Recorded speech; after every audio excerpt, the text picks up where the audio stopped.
ಮಕ್ಕಳಿಗೆ ಭಗವದ್ಗೀತೆಯನ್ನು ಕಲಿಸಿ ಎನ್ನುವುದು ಮಹಾನ್ ಅಪರಾಧವೇ ಅಂತ ಪ್ರಶ್ನೆ ಮಾಡ್ತಾ ಇದ್ದಾರೆ. ಯಾಕಂದರೆ ಈ ಒಂದು ವಿಚಾರ ಬಂದಿತ್ತು, ಪಠ್ಯ ಪುಸ್ತಕದಲ್ಲಿ ಭಗವದ್ಗೀತೆಯನ್ನು ಸೇರಿಸಬೇಕು ಎನ್ನುವಂಥ ಒಂದು ಕೂಗು ಬಂದಿತ್ತು. ಅದೇ ವಿಚಾರವಾಗಿ ಕೇಂದ್ರ ಸಚಿವ ಎಚ್ ಡಿ ಕುಮಾರಸ್ವಾಮಿ ಕೇಂದ್ರಕ್ಕೆ ಪತ್ರವನ್ನು ಕೂಡ ಬರೆದರು. ಕೇಂದ್ರದ ಶಿಕ್ಷಣ ಸಚಿವರ ಹತ್ರ ಮನವಿಯನ್ನು ಮಾಡಿದರು. ಇದೇ ವಿಚಾರವಾಗಿ ಆ ರೀತಿಯಾಗಿ ಕೇಳೋದು ಅದೇನು ಮಹಾನ್ ಅಪರಾಧನ, ಅದು ತಪ್ಪ ಅಂತ ಪ್ರಶ್ನೆ ಮಾಡ್ತಾ ಇದ್ದಾರೆ. CM ಸಿದ್ದು ಸಚಿವ ಮಹಾದೇವಪ್ಪಗೆ ಎಚ್ ಡಿ ಕುಮಾರಸ್ವಾಮಿ ತಿರುಗೇಟು ಕೊಟ್ಟಿರುವಂಥದ್ದು. ನಾನು ಕೇಳಿದ್ರಲ್ಲಿ ಏನು ತಪ್ಪಿದೆ? ರಾಜ್ಯದಲ್ಲಿ ಮಾದಕ ವಸ್ತುಗಳ ನಶೆಗೆ ಸಿಕ್ಕಿ ಕೆಲವು ಜನರು ಒದ್ದಾಡ್ತಾ ಇದ್ದಾರೆ. ರಾತ್ರಿಯಿಂದ ಬೆಳಗ್ಗೆವರೆಗೂ ಕೂಡ ರೇವ್ ಪಾರ್ಟಿಗಳಲ್ಲಿ ಮುಳುಗುತ್ತಾ ಇದ್ದಾರೆ. ಡ್ರಗ್ಸನ್ನು ನಿರಂತರವಾಗಿ ಪೂರೈಕೆ ಮಾಡ್ತಾ ಇದ್ದಾರೆ.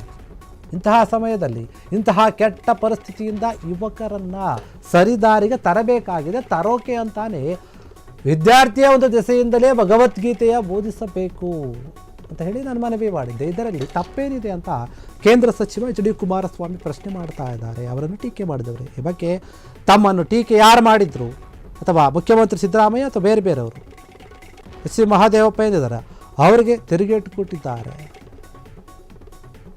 ಒಳ್ಳೆಯದ್ದು ಸದ್ವಿಚಾರಗಳನ್ನು ಚರ್ಚೆ ಮಾಡುವುದು ತಪ್ಪ ನಿಮ್ಮ ಪ್ರಕಾರ? ಹಾಗಾದರೆ ಮಕ್ಕಳಿಗೆ ಒಳ್ಳೆಯ ವಿಷಯವನ್ನು ಬೋಧನೆ ಮಾಡುವುದು ಮನುವಾದ ಆಗುತ್ತಾ ನಿಮ್ಮ ಪ್ರಕಾರ? ಹೇಳಿ. ಭಗವದ್ಗೀತೆಯನ್ನು ಕಲಿಸಿ ಎಂದ ಕೇಂದ್ರ ಶಿಕ್ಷಣ ಸಚಿವರಿಗೆ ಪತ್ರ ಬರೆದಿರೋದು ತಪ್ಪ? ಹಾಗಾದರೆ ನಿಮ್ಮ ಪ್ರಕಾರ ಅಪರಾಧವ ಅಂತ ಎಚ್ ಡಿ ಕುಮಾರಸ್ವಾಮಿ ಅವರು ಕೇಳುತ್ತಾ ಇದ್ದಾರೆ.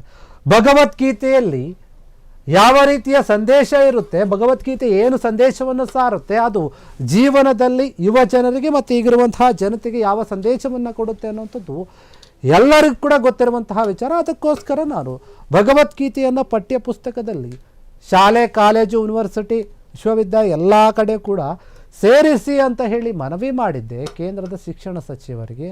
ಅದು ನಿಮ್ಮ ಪ್ರಕಾರ ಅಪರಾಧವಾ? ಮಕ್ಕಳಿಗೆ ಒಳ್ಳೆಯ ಕೆಲಸವನ್ನು ಕಳಿಸೋದು ಅಪರಾಧವಾ? ಸದ್ಯದ ಪರಿಸ್ಥಿತಿಯಲ್ಲಿ ರಾಜ್ಯದಲ್ಲಿ ಏನಾಗ್ತಾ ಇದೆ? ಮಾದಕ ವಸ್ತುಗಳು ಜಾಸ್ತಿ ಆಗ್ತಾ ಇದೆ, ನಶೆಯಲ್ಲಿ ಸಿಲುಕ್ತಾ ಇದ್ದಾರೆ, ಯುವ ಜನರೆಲ್ಲರೂ ಕೂಡ ಹಾಳಾಗ್ತಾ ಇದ್ದಾರೆ.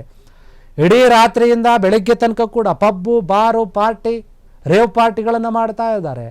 ಡ್ರಗ್ಸ್ಗಳನ್ನು ನಿರಂತರವಾಗಿ ಪೂರೈಸ್ತಾ ಇದ್ದಾರೆ. ಅದಕ್ಕೆ ದಾಸರಾಗ್ತಾ ಇದ್ದಾರೆ ಯುವ ಜನತೆ. ಇಂತಹ ಒಂದು ಕೆಟ್ಟ ಸಮಾಜ ಇದೆ. ಇಂತಹ ಒಂದು ಕೆಟ್ಟದಾದಂಥ ಒಂದು ಪರಿಸ್ಥಿತಿಯಲ್ಲಿ ಯುವ ಜನತೆಯನ್ನು ಸರಿಯಾದ ದಾರಿಗೆ ತರಬೇಕಾಗಿದೆ. ಅದನ್ನು ಯಾವುದ್ಯಾವುದೋ ರೀತಿಯಲ್ಲಿ ಯಾಕೆ ಶಾಲಾ ಕಾಲೇಜುಗಳಿಂದಾನೇ ನಾವು ಭಗವದ್ಗೀತೆಯನ್ನು ಸೇರಿಸಿ ಅದರ ಅರಿವನ್ನು ಮೂಡಿಸಿದ್ರೆ ಅವರು ಸ್ವಲ್ಪ ಸರಿದಾರಿಗೆ ಬರ್ತಾರೆ ಅನ್ನೋ ಉದ್ದೇಶದಿಂದ ನಾನು ಪತ್ರ ಬರೆದಿದ್ದು. ವಿದ್ಯಾರ್ಥಿ ದೆಸೆಯಿಂದಲೇ ಭಗವದ್ಗೀತೆಯನ್ನು ಬೋಧಿಸಬೇಕು ಅಂತ ನಾನು ಹೇಳಿದ್ದು.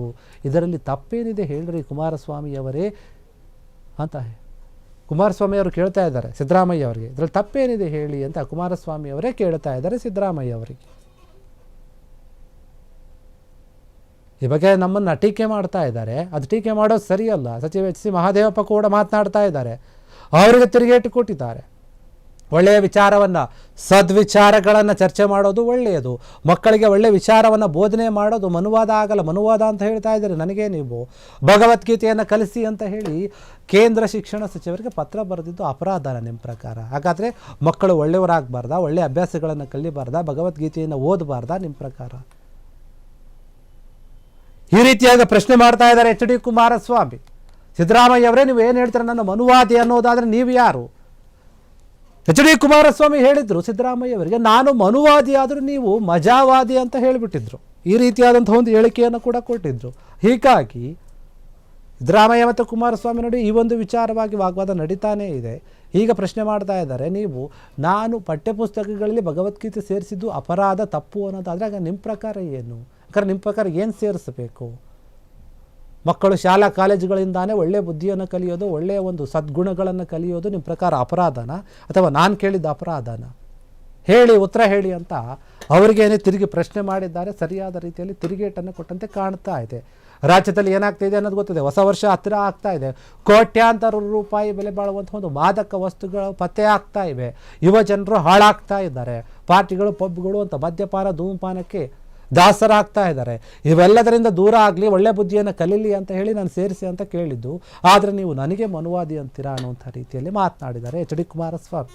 ಕ್ಷಣ ಕ್ಷಣದ ಸುದ್ದಿಗಳಿಗಾಗಿ ಫ್ರೀಡಂ ಟಿವಿ ಸಬ್ಸ್ಕ್ರೈಬ್ ಮಾಡಿ, ಲೈಕ್ ಮಾಡಿ ಹಾಗೂ ಫಾಲೋ ಮಾಡಿ. ಹೊಸ ಸುದ್ದಿಗಳ ನೋಟಿಫಿಕೇಶನ್ಗಾಗಿ ಬೆಲ್ ಐಕಾನ್ ಮೇಲೆ ಕ್ಲಿಕ್ ಮಾಡಿ.